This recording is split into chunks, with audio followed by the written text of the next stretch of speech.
Hello everyone, कैसे हैं आप लोग। Once again I am back with the next video of chapter 8 grade 8 mathematics and that is exploring some geometric things. Okay, so without wasting our time, let's start, but let me give you a short intro about myself. I am Dhananjay, a postgraduate in MSc Mathematics from NIT Durgapur and having 2+ years of teaching experience mainly for the JEE. Okay, so if you want more such sessions, what you have to do, simply visit the SISYAclass.com/LTC. You can explore the courses. Right now we have booster course, maths champ course and SISYA toppers program. Okay, for that what you have to do, visit the SISYAclass.com/LTC, tap on your grades and fill in your phone number and your state name. That's it. You can try 3 classes at just ₹19 only. So without wasting time, let's see what we're gonna cover today. The topics for today is fractals. Okay, I'll tell the name only. If you have not heard the name, once again come back hello, once again come back after some time, after the end of the session, and then see the index. Everything you will understand.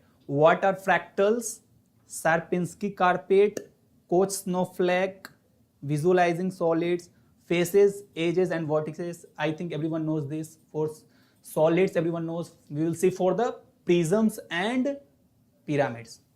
Okay, then what is the nets of a solid, shortest path of a cuboid. Shortest path means, you know, the Pythagoras theorem that mainly we will use the ant and the laddu problem, right? And at last we will see the projections, shadows, and I'll give you some questions to practice for your homework. Okay, so let's start with what are fractals. So fractals means similar shape. So it's a self-similar shape that repeats the same pattern again and again. When we will go inside, like it repeats the same pattern over and over at smaller and smaller scales. Means you have seen the fern leaves, like this is a fern leaf. So if you will see it, here we have the same pattern, right? If you can observe, the pattern is same. So if you will go once again deeper in its leaves, once again it will follow the same pattern, right? So this is called a fractal. So a fractal is a self-similar shape that repeats the same pattern over and over again. Okay, so you can see this in fern leaves, trees. In trees you have seen the trunks, limbs, branches, like that. In clouds you have seen this, coastlines, mountains mainly, and in lightning as well you can see the fractals. Clear? So what are fractals? It is clear to you. It means it will follow some same patterns as you go deeper and deeper at some smaller scales. That's it. This is the meaning of fractals. Okay. Now in fractals, some examples are like Sierpinski carpet and Sierpinski gasket and Koch snowflake. Okay, one by one we will see all these. What is Sierpinski carpet? What is Sierpinski gasket and the Koch snowflake? Let's see first one, that is Sierpinski carpet. Okay, so basically Sierpinski was a scientist. He was a scientist and he has taken a square. Okay, he has taken a square, and what he did, he break the square into 9 smaller squares. Okay, so he has broken the squares into 9 smaller squares. After that, the middle portion he removed it from the square. So basically, how many squares we are left with? 1, 2, 3, 4. In step 0 means basically we have full square. Okay, in step 0 we have full square.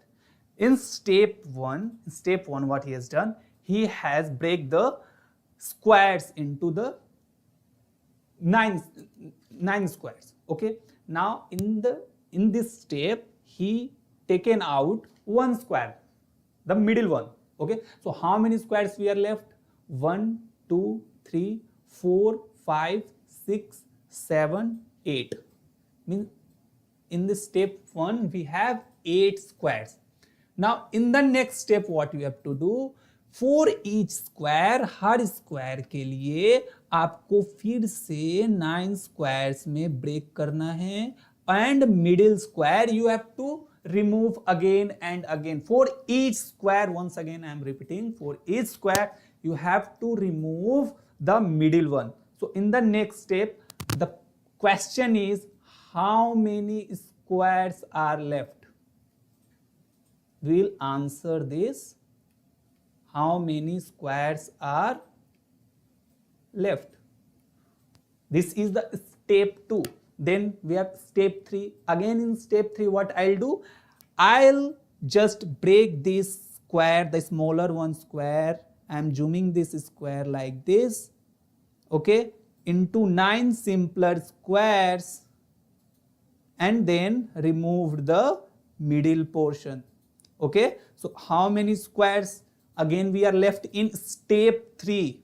Okay, we will do this step 4 for all the squares, remember. So the number of remaining squares will increase again and again, right? Every time the number of squares will increase. So there will be some pattern, right? In mathematics there is always some pattern, like number of squares for step 0, number of squares for step 1, number of squares for step 2, right? So take a square, break into 9 simpler square and remove the central square. That's it. Repeat the same procedure on each remaining 8 squares again and again. This is what I told you. Like, what are the number of remaining squares? See, we have a formula for number of remaining square. What it is? Rn equals to means number of remaining squares for n step. This is the n step, and it is equals to 8 raised to the power n. Rn equals to 8 raised to the power n. 8 raised to the power n. 8 raised to the power n means, see, for step 0, how many squares we are left? Rn means remaining squares in step n. So for step 0, how many squares we are left? R0, that is 8 raised to the power 0, and 8 raised to the power 0 is 1. So we have 1 square. Obviously you can see it, we have 1 square. Now in step 1, for step 1, we have to take n equals to 1, right? n equals to 1 means R1 में कितने squares बचे हैं? देखो 8 raised to the power 1, that is 8. Just count it, we have 8 squares left. 8 squares left. In step 2, step 2 means n equals to 2. How many squares are remaining? In step 2, how many squares are remaining? So R2 equals to 8 raised to the power 2, and that is 64. Clear? 64. So if you count here number of squares remaining 1, 2, 3, 4 like this, you will get 64 number of squares in step 2. Similarly for step 3, 8 raised to the power 3. Step 4, 8 raised to the power 4, and for step 5 it is 8 raised to the power 5. In the same way, in step n, it will be 8 raised to the power n. This is how you got the formula. Clear? So number of remaining squares is clear to you for the Sierpinski carpet. Okay? Given by the mathematician Sierpinski. Okay, this was for the remaining squares. Now we have holes also. If you will see, we have holes also. So what is the formula for holes? So Hn, right? Holes form Hn plus 1 equals to Hn plus Rn. Okay, these two formulas you have to remember, but let's see how it is coming. Hn plus 1 equals to Hn plus Rn. Hn plus 1 equals to Hn plus Rn. So basically if we find for the n equals to 1, n equals to 1. Okay, firstly let's see for step 0, right? So n equals to 0. If I'll put here n equals to 0, this is h1. Clear? N equals to 0, this is h1. h1 equals to h0 plus r0. So h0 is obviously 0, right? Right? There are no holes in the first step. You can see here, there are no holes in the first step in squares. Mainly the Sierpinski carpet was for the square. That's it. Okay. For the first step, for the zero step is the first step, right? N equals to 0, n equals to 0, this is step 0. Don't get confused, this is step 0. Okay, when we have no holes. So h0 equals to 0. What is r0? r0 we have found number of remaining squares in 0th step, and that is 1, right? So what is h1? h1 equals to 1. Means basically it's saying that in the first step number of holes will be 1. Obviously you can see. So he has seen some patterns, right?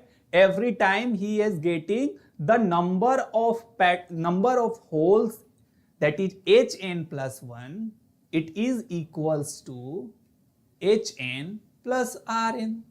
Means when he was adding the remaining squares and the number of holes from the previous step, it was equals to the number of holes in the next step.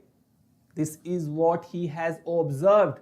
If I'll show you with one more example, let's see for n equals to 1. So if I'll put here n equals to 1, basically we are talking about the number of holes in step 2, right? 1 plus 1 is 2. So h2 equals to h1 plus r1, right? h1 plus r1. So what is h1 and what is r1? h1 you remembered. What is h1? The number of holes in the step 1. How many holes we have? 1. How many number of remaining in step 1? Number of remaining squares. So how many squares we have? 8. 8 we have. So 8 plus 1 equals to 9. Means basically in step 2 we have 9 holes. See, you can count 1 2 3 4 5 6 7 8 9. So in step 2 we have 9 holes. So I think Sierpinski carpet is clear to you. We'll take a square. Once again I am giving you the overview. You have to take a square, and every time you have to make a 9 square, and the middle part you have to take out. That's it. In all the steps you have to do the same process. Okay. So this was all about the Sierpinski carpet. Now we will see the, okay, one more thing here, geometric series. Okay, this is forming some geometric series, right? Like in the first step, if you will see how many squares we have. Step 0, how many squares we have? 1 in 2. Second, 8. Third, if you will see, you will have 8 square. In fourth step, it is 8 cube. In fifth step, 8 4. In n step, 8 raised to the power n minus 1, right? Like for the second step, if you are getting 8, for the third step you are getting 8 square. So what will be for the n step? Obviously it will be 1 less than n, that is 8n minus 1. So this is forming a geometric series. Okay. Geometric series. Now it has a ratio 8. What is the meaning of ratio? If you will divide the next term with the previous term, next term means 8. 8 if you will divide with 1, you will get 8. So this is the common ratio when you will divide the next term with the previous term. Like here, if you will divide 8 square with 8, once again you will get the 8. Means common ratio here is 8 only. Okay, fine. So this was all about counting the squares and the holes for the Sierpinski carpet. I hope till here it is clear. Now I'll move on to the Sierpinski gasket. Okay, this was also given by the Sierpinski only, but previously it was for the square. Now it is for triangle. We'll do the same thing. See how? So take any equilateral triangle. Step 0 I am talking. Take any equilateral triangle and join the midpoints of the sides. Basically it's telling that join the midpoints of all the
okay. So in this Sierpinski gasket, what he has taken an equilateral triangle and he has joined the midpoints of the triangle. Clear?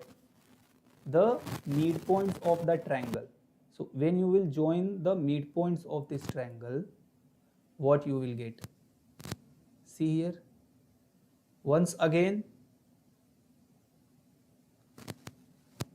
you will have how many triangles? 1, 2, 3, 4 triangles you will have. Just remove the middle one. So if you will remove it, how many triangles we are left with? We are only left with the 3 triangles, right? 3 triangles, because the middle one we have removed it. We have taken an equilateral, once again I am repeating, we have taken an equilateral triangle and joined the middle one. Middle points, then we have 4 different triangles, right? 4 different triangles, and all these triangles are basically the congruent triangles. So join the midpoints of the sides. This divide into 4 identical equilateral triangle, means all the 4 triangles we will get, these are identical and they are congruent as well. Now the next step what you have to do, remove the central triangle. That's it. Remove the central triangle, and this process you have to repeat again and then again. See, in the next step, this is once again an equilateral triangle. So what you will do, join the midpoints and remove the middlemost triangle, right? Join the midpoints and remove the middle triangle. So you will get this shape in step 2, right? So this is called a Sierpinski gasket, or sometimes it is called Sierpinski triangle. The same way, the same process you have to follow as we did for the square. Okay? Any doubt? No? Now here what you have to do, you have to find the 2 things. Like previously what we have found in the square. We were finding the number of squares left, and second one the number of holes, right? But here we have to find the 2 things, that is count holes and remaining triangles at each step. That is fine. You have to count the number of holes and the number of remaining triangles. Okay, now here you have to also find the area of the remaining at step n. Means the remaining triangles what you are left with, you have to find its area. So for triangle everyone knows what is the area, right? For a triangle the area will be sum of all sides. Sorry, perimeter, no, it's find the area, no, it's talking about the area also. Okay, a perimeter is sum of all sides.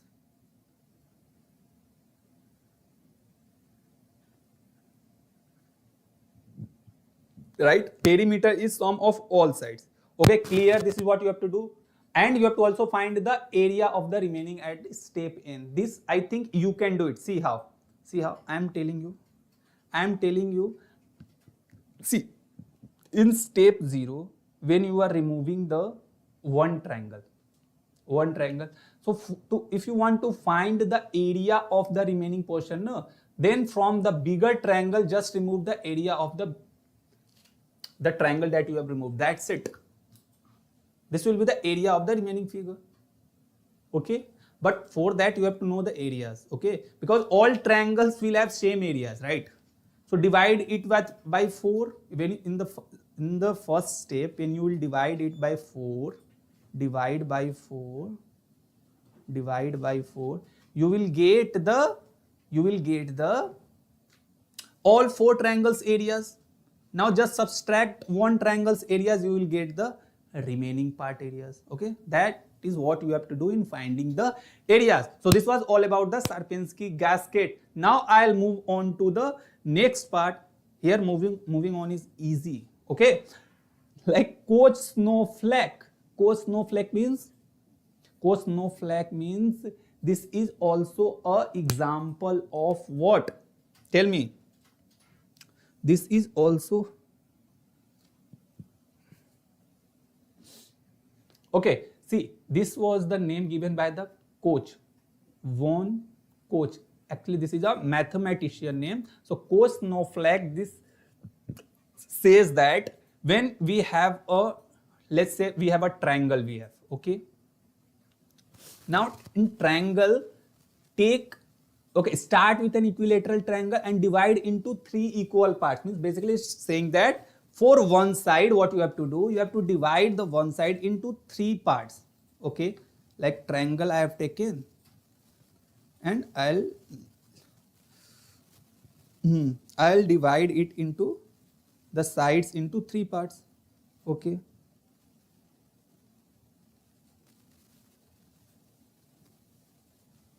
Like this. Okay, now next I'll join it. Okay, see how I'm joining it.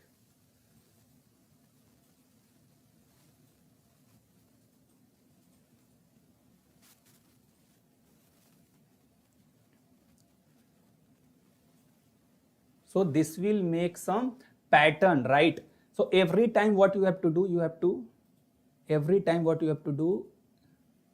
first step, divide it into 3 equal parts. Means sides you have to divide it into 3 equal parts and then join it simply. So in step 1 you will get some pattern like this.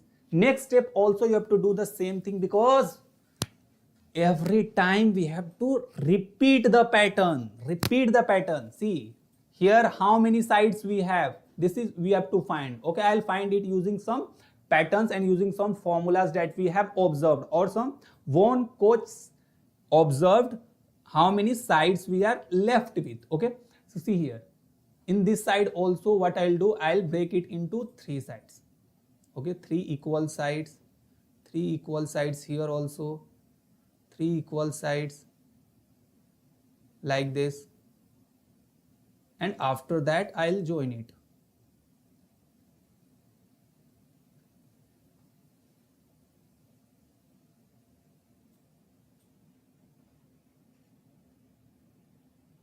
Clear? So you will get something like this in step 2. Okay, this is what you have to follow every time. Step 0, you have an equilateral triangle, try to divide it into 3 equal sides, 3 equal parts.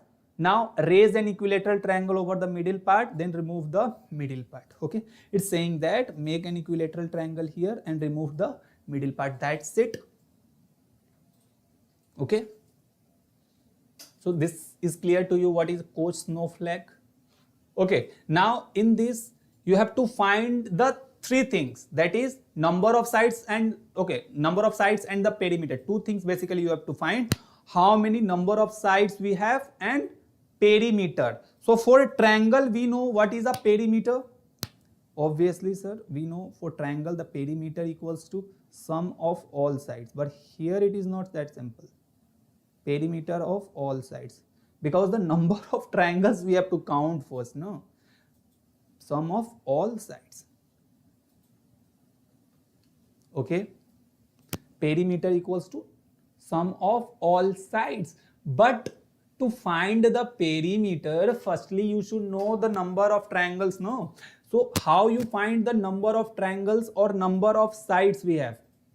So for number of sides you have to use one formula, and that is 3 into 4 raised to the power n.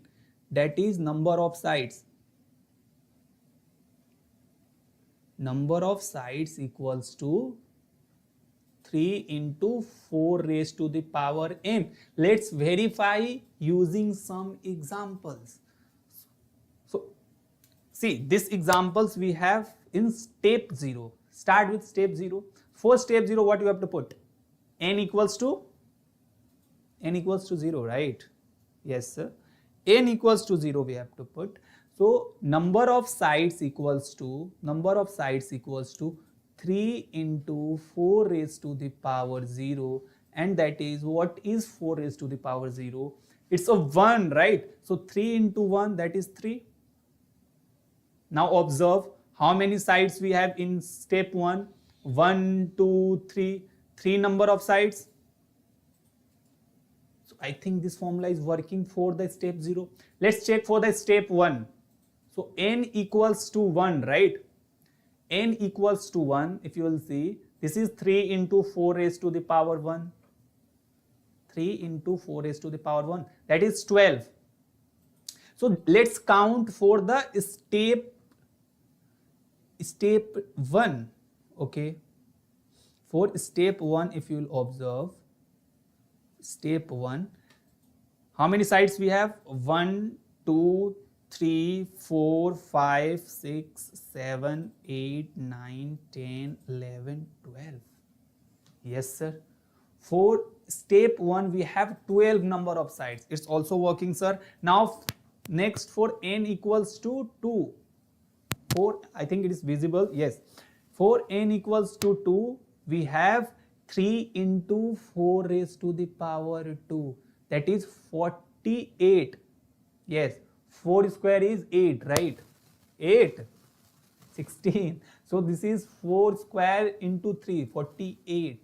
16 into 3, 48. So if you will count, here we have 48 number of sides. Okay. So this is how you will verify, or you will find the number of sides for the coach snowflake. Okay, fine. So this formula you have to remember it anyhow. 3 into 4 raised to the power n number of sides. Next is, how will you find the perimeter? Perimeter, how will you find it? Tell me. So perimeter is 3 into 4 upon 3 raised to the power n. Suppose if you have to find the perimeter, no? So perimeter, directly use it, because 3 into 4 upon 3 raised to the power n, that's it. This is what you have to do in finding the perimeter. Basically sum of all the sides, that's it, in a triangle. This is what the concept of perimeter is. Okay, the second concept that I told you, like here, Sierpinski-Gaspet. Do you know what is the formula for the number of triangles left here? Can you tell me? Can you observe here in Sierpinski-Gaspet? Number of triangles.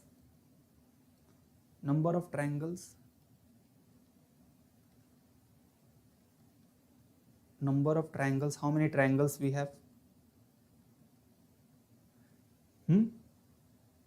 Sierpinski gasket, how many triangles we have? Can you guess it? Can you observe the pattern? Yes or no?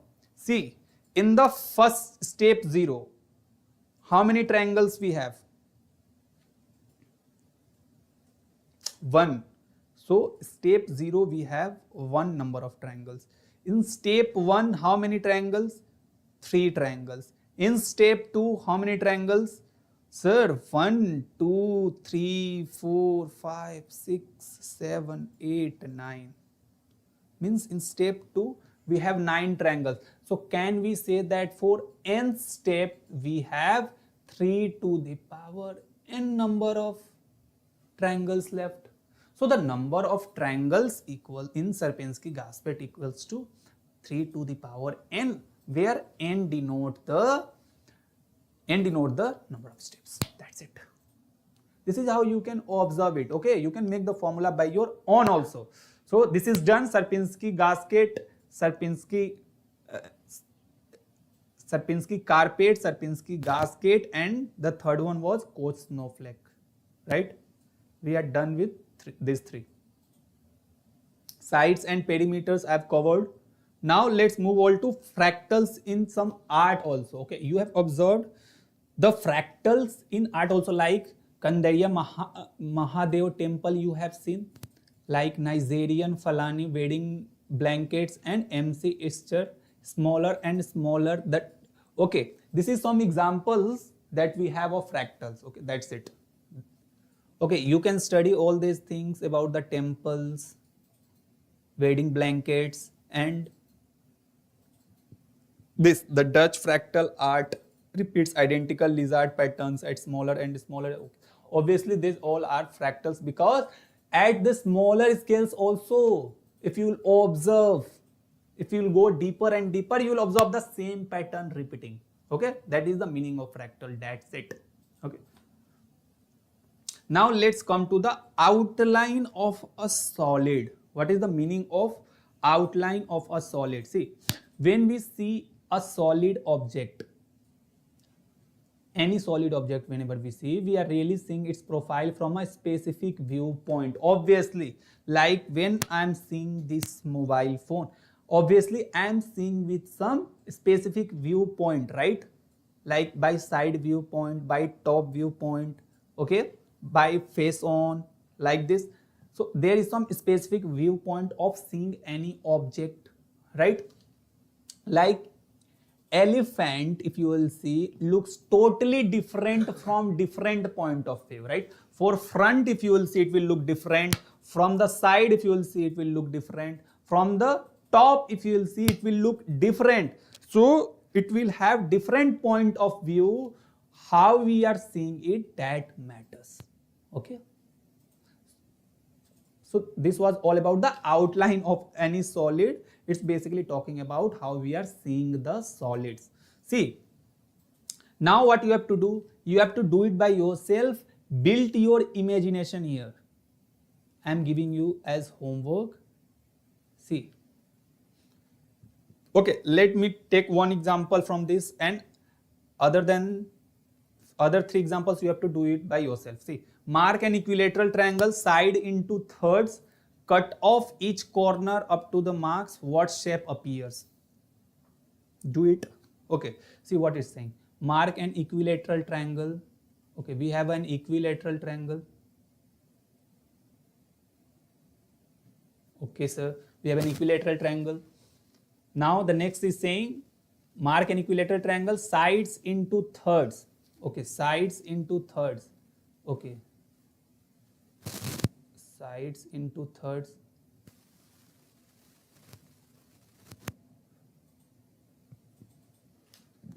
Once again.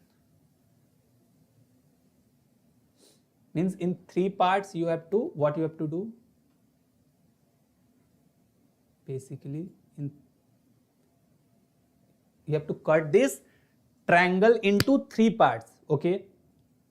What shapes you will appear? Okay, so if you will join this, this one, then this one, if you will join this, what are the shapes you are appearing? See here, the shape will be something like this.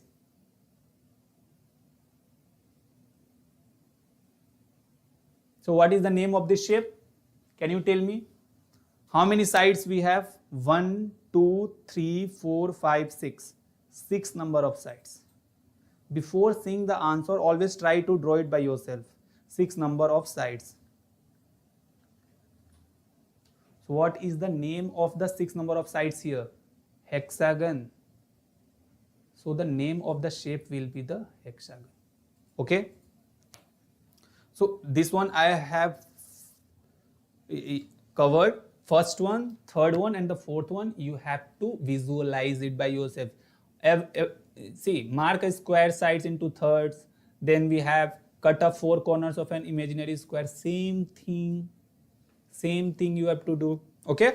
So I am leaving this for now.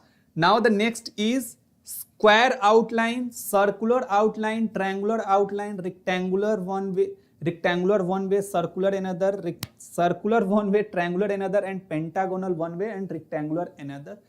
You have to give some example of all this what I recently said. See here, for square outline, what are the examples?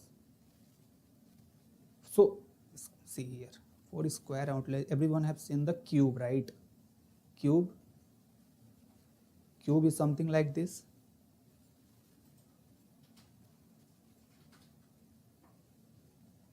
This is cube.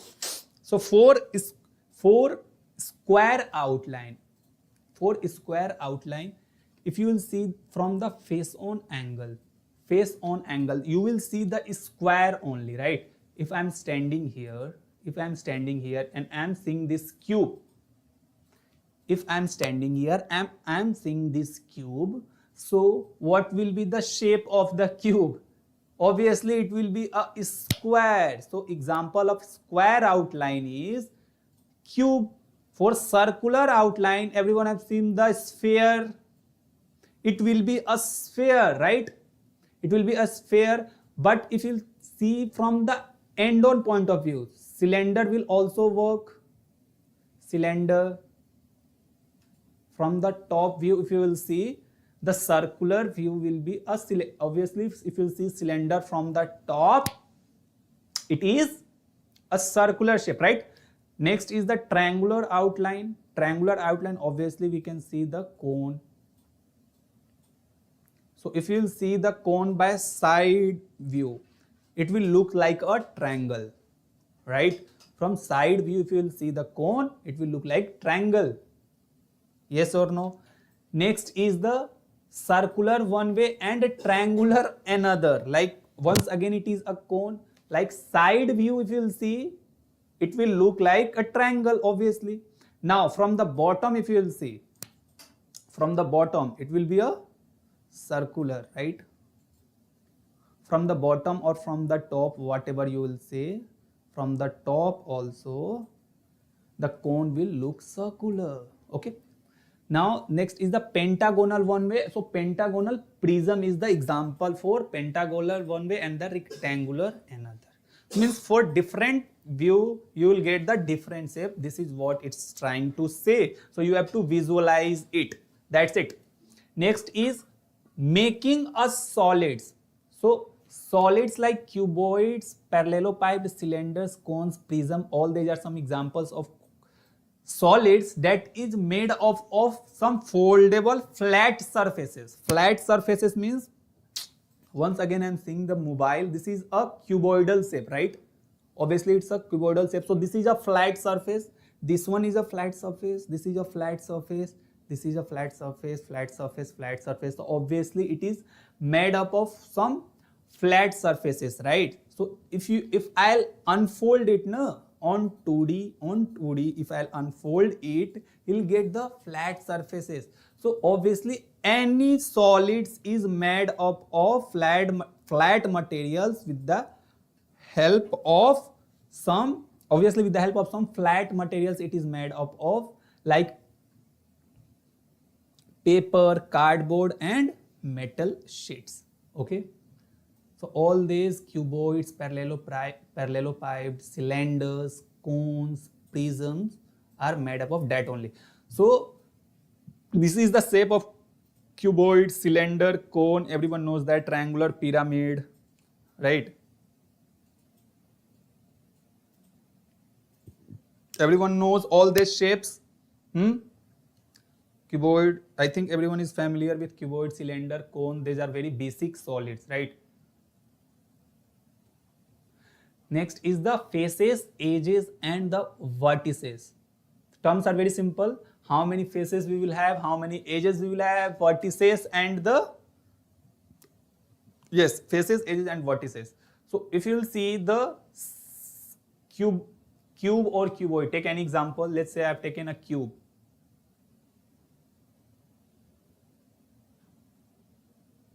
Okay, sir. We have a cube. So in this cube, how many faces we have? Can you tell me? How many faces we have? So one is this one. 1, 2, 3, 4, 5, 6. So 6 faces we have. Are you getting? One is this one. One face, 2, 3, 4, 5 and 6. 6 faces, total faces we have in cube. So total faces in cube we have is 6.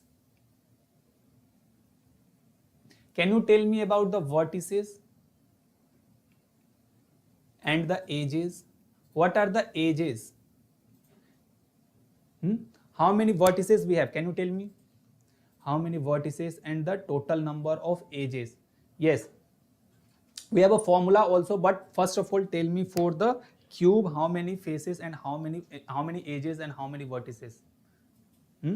So count the number of vertices. 1, 2, 3, 4, 5, 6, 7, 8. 8. Then next, how many edges? Okay, this one, please answer how many vertices and how many edges. This is very simple. How many vertices and how many edges? Then I'll verify through the formula. See,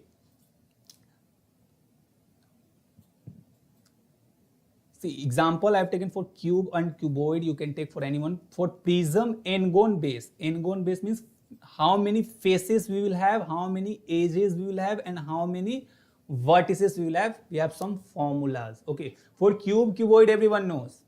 Okay, cube, cuboid, this is very simple. But what about the prism, pyramid? Then how will you answer? So faces equals to, see, faces equals to n plus 2,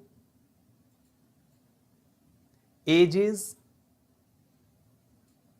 we have equals to 3n, and edges we have equals to 3n, and vertices, how many vertices we will have equals to 2n. That's it. So let's suppose we have n equals to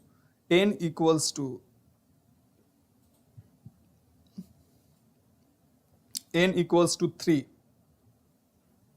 So how many faces we will have, how many edges we will have, and how many vertices we will have? Can you find it?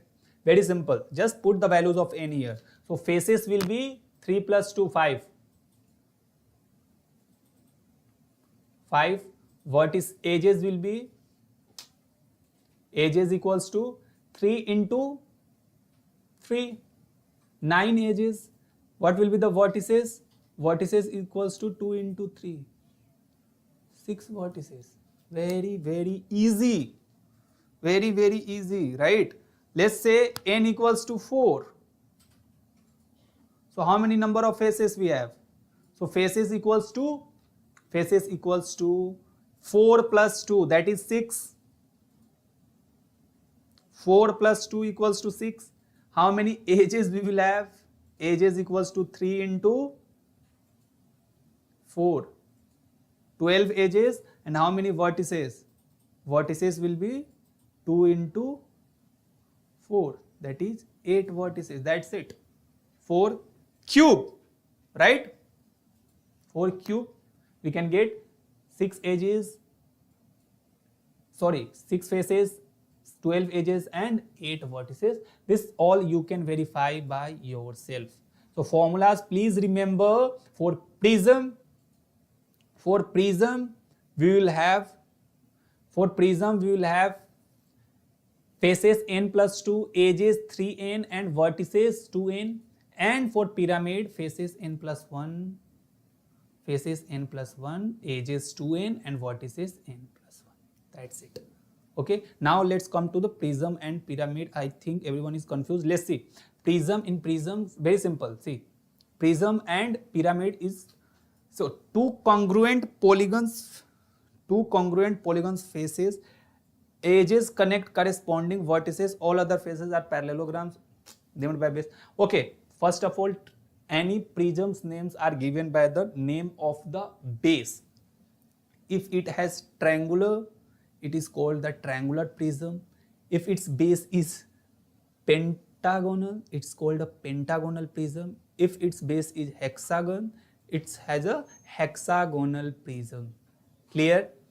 It is called the hexagonal prism. Okay, all faces are parallelogram in this prism. In prism, all faces are parallelogram. Okay, that's it. In pyramid, if you will see, in pyramid is also based on, name is based on the bases, right? Triangular pyramid we have. Everyone knows only for triangular pyramid, right? But there can be square pyramid also, there can be pentagonal pyramid as well. Okay, what you have to do, one homework I am giving to you. What you have to do, make a figure of, that is why I have not given, make a figure of different base, prism and pyramid. Try it. Prism and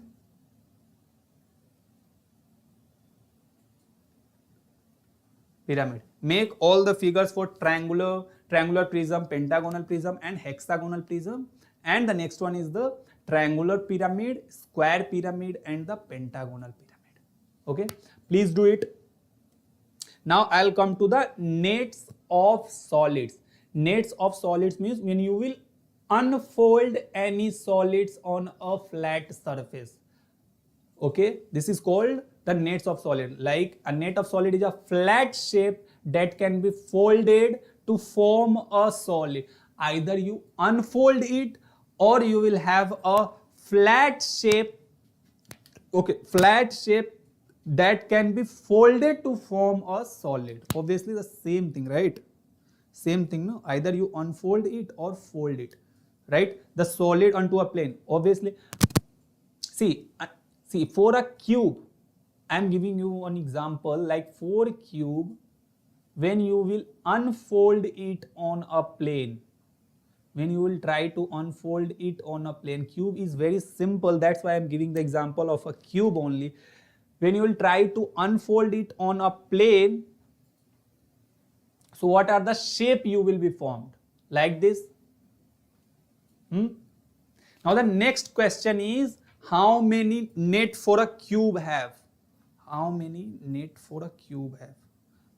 By how many different shapes you can unfold a, how many net a cube have?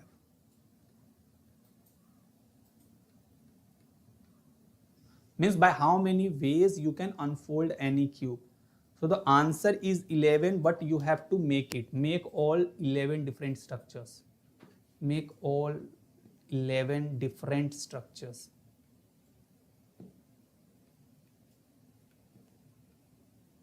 Different structures.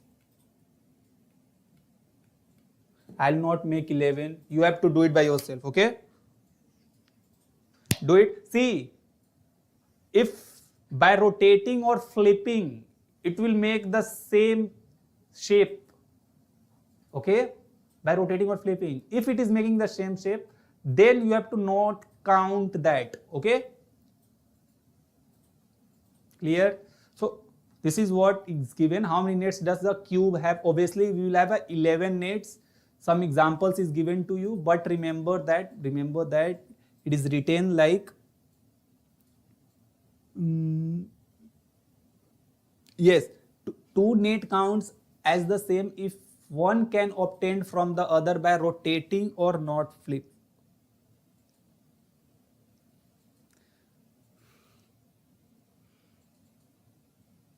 Hello.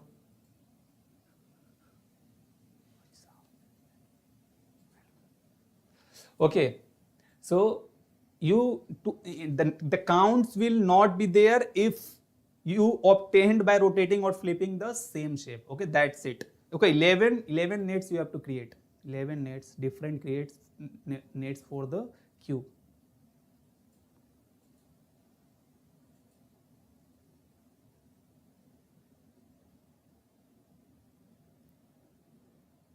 Different nets for the cube. That's it.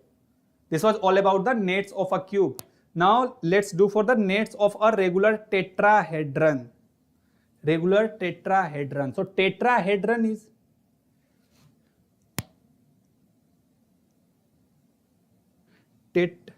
tetrahedron is basically all faces of tetrahedron are equilateral triangle. So a tetrahedron whose all faces are equilateral triangle are called a regular tetrahedron. A tetrahedron with all faces equilateral triangle are called a regular tetrahedron. I think this is clear to you what is a regular tetrahedron. Now what you have to do, you have to draw a net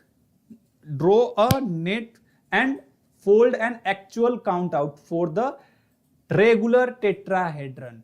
How many nets we will have for regular tetrahedron? Please tell me how many nets.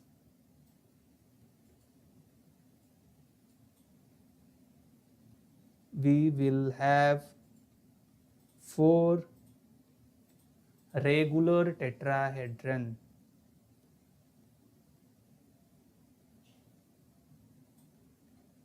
Please do it. How many nets we will have for tetrahedron? Okay. The answer is 2 nets for regular tetrahedron. Now what will be the shape? Can you tell me, anyone? What will be the shape for the regular tetrahedron?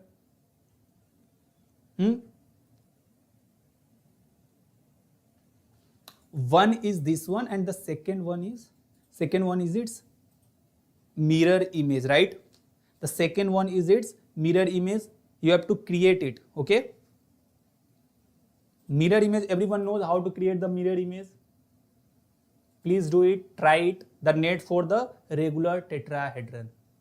Okay, now I'll move on to the next topic, and that is octahedron and the dodecahedron. Octahedron means a shape that is made up of 2 square pyramids. Shape that is made up of 2 square pyramids and their square bases and 8 triangular faces we will have in octahedron. Octahedron, just remember it, what we have: 8 triangular faces and 2 square pyramids. 8 triangular faces and 2 square pyramids, it is called the octahedron. And dodecahedron is, we have 12 faces of regular pentagon. This is a regular pentagon. Regular pentagon, everyone knows. Regular pentagon means all sides of the pentagon will be equal. That's it. That is called the regular pentagon. So we have 12 faces of regular pentagon, and if you will count the number of nets, no, that in how many ways you can unfold the dodecahedron, it will be 43,380. Will you do it? 43,380 nets. Can you draw it? Okay, 1, 2 you can draw it, right? 43,000 you cannot draw it, right? So 12 faces of regular pentagon, remember, that's it. We have dodecahedron and 8 triangular faces, 8 triangular faces and 2 square pyramids forms a octahedron. Now for octahedron also we have 11 different nets, like a cube. Remember for cube, how you remember it? Cube we have 11 nets, and octahedron we have 11 nets. Okay, this one you have to remember. Which one? For octahedron, what do you mean by the nets? Nets means how many ways you can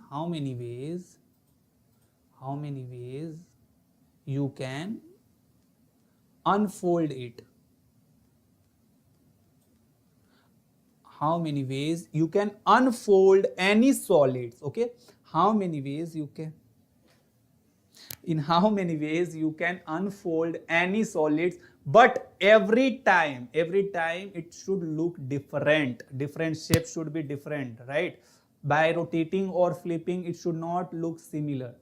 That is what you have to do. Okay, so for octahedron if you will find octahedron you will find 11 different nets. This one you have to remember. You cannot make all 11 different shapes. For dodecahedron, there will be 43,000. How will you make it? Vedika, 43,000 we have nets for the dodecahedron. Okay. So this was all about the octahedron and dodecahedron. That's it. Now let's come for the cylinder and cone. Cylinder, it's simple, no? Cylinder, see. We have two circular and one rectangle. So what you will do? Firstly, you will unfold the circular part, right? Like this. And when you will unfold the curved part of a cylinder, you will get a rectangle. Obviously, so this is a rectangle and this is one rectangle and two circle. Any cylinder is made up of two circles and one rectangle. That's it. Clear? Now let's come for the cone. For cone, what we have? For cone. Everyone knows how to draw the picture for a cone. This is a picture for a cone. We have a triangle and we have a circle. That's it. We have a triangle and we have a circle. Clear? Now let's come to the ant and the laddu problem. Basically, this is nothing but it's saying about the shortest distance. Please read all these ant and laddu problems given in your NCERT. Read it. All the stories of ant and laddu. Basically, it's talking about the shortest distance. Let me tell you briefly. Shortest distance, that's it. Shortest distance, and everyone knows about the shortest distance, that is called the Pythagoras theorem. Suppose if you want to reach point A, okay? If you want to reach point A and if you are standing here at point C, so either you can go like this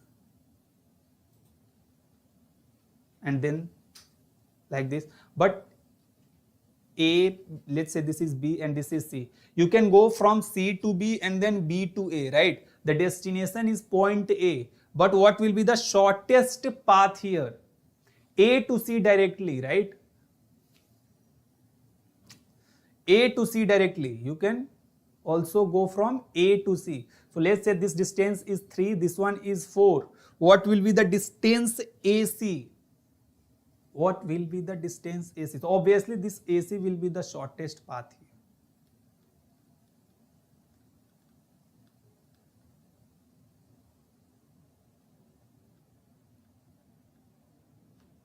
Okay, but this ant and laddu problem was based on the unfolding of a cuboid. Please read it in your NCERT, everybody.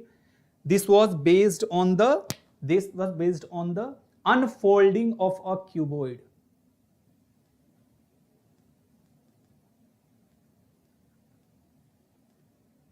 Unfolding of a cuboid. Okay, please read it, everyone. The ant and the laddu problem. See, when we have a right angle triangles, no, and the sides obviously given to us as 24 centimeter and 32 centimeter. See, unfolding is very important here. Once again, I am giving you one question. Wrong unfolding can give you the wrong answer. The wrong unfolding can give you the wrong answer. So see here. So if that distance is given to as 24 centimeter and 32 centimeter, basically this is the application of Bodh-Gayas theorem. Bodh-Gayana's theorem. Okay, that is the application of Pythagoras theorem, right? So if one side is given 24 centimeter and 32 centimeter, so this is 24 and this is 32. So how will you find the shortest distance here? So distance will be obviously square root of 24 square plus 32 square.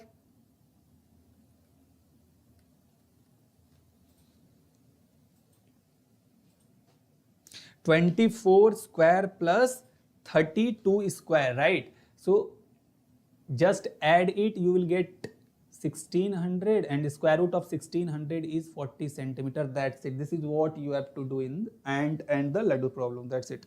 Read it once because the unfolding is important here. This is what I have made the caution. This is a caution for you.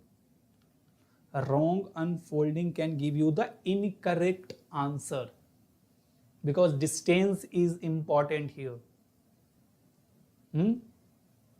So before using this Pythagoras theorem, always try to find all the possible unfoldings. What are the possible unfoldings we will have? Then you will get right. Okay. Okay. Fine. Now let's come to the projections. Projections, everyone knows. Projections means how you can perpendicularly represent any solid on a paper. That is basically called a projection. Now, what will be the projection for a cube? What will be the projection for a cube? Can you tell me? What will be the projection for a cube? Any student, can you tell me what will be the projection for a cube?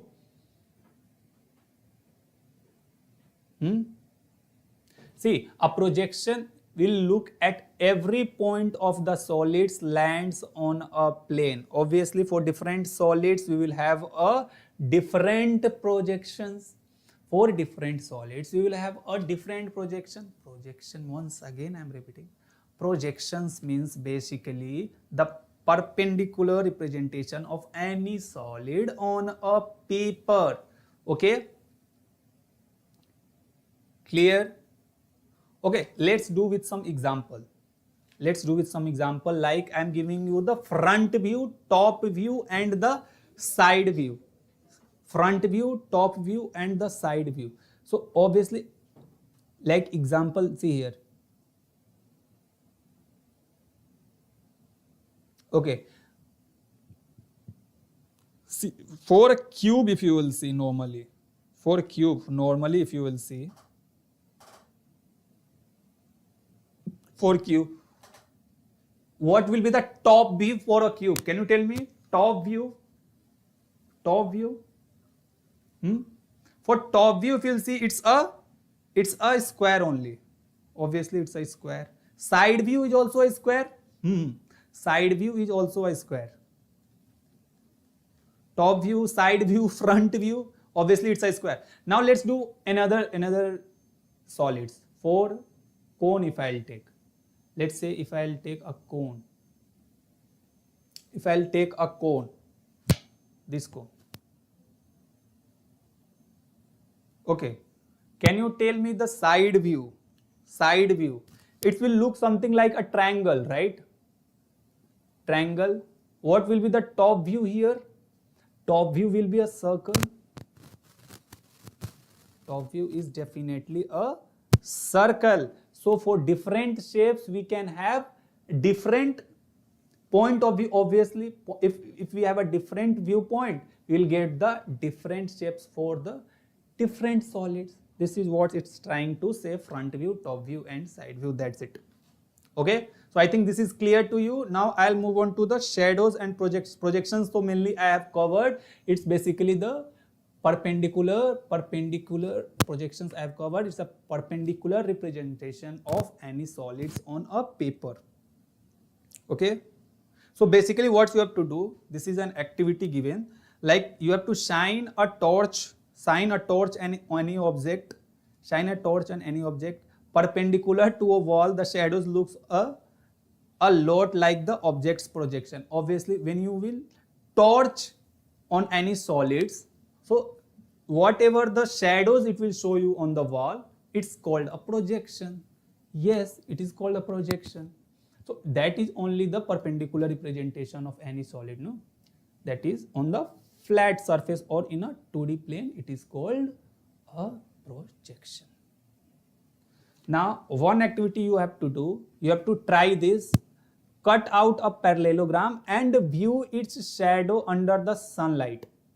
Okay, how you orient it, the shadow stays a parallelogram. This one you have to try. Try it. You have to cut out a parallelogram. And you have to view its shadow under sunlight. Okay. Cut out a parallelogram and view its shadow under some sunlight. Okay. The shadow stays a parallelogram. You have to tell me. That's it. Now let's come to the last topic, and that is isometric projection. Isometric projection. Basically, isometric means equal measure. Equal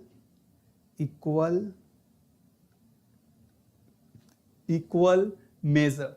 Isometric means equal measure projection. So balance a cube perfectly on one vertex and then project it straight down. Okay. Every projected edge comes out the same length. This is the isometric projection. The isometric outline of a cube is a regular hexagon. Okay. If I'll ask you what will be the isometric outline for a cube? Isometric outline for a cube. What you will answer? Isometric projection for a cube.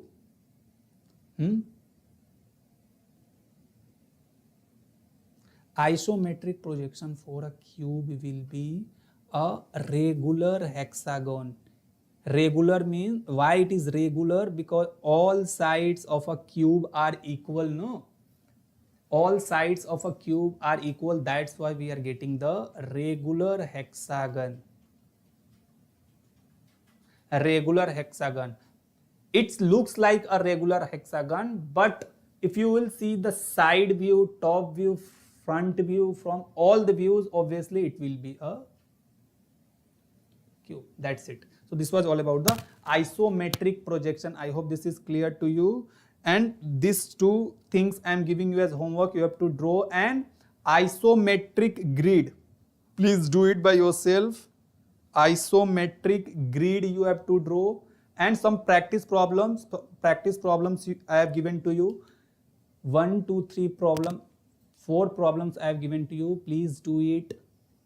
We are running out of time. 2 examples I have given to you. Draw an isometric grid, and the second one is this 4 problems for practice, and that's it. We are finished with the chapters. Okay, fine. So I hope this chapter is clear to you.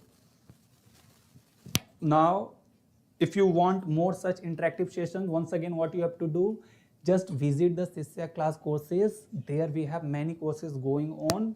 That is booster course, maths champ course, SISYA toppers program is there, and whatever the grades you have, please tap on that and just fill in your mobile number and state name. That's it. See, if you like this session, please subscribe it, share with your friends. Okay, See you soon with the next video. Thank you so much everybody.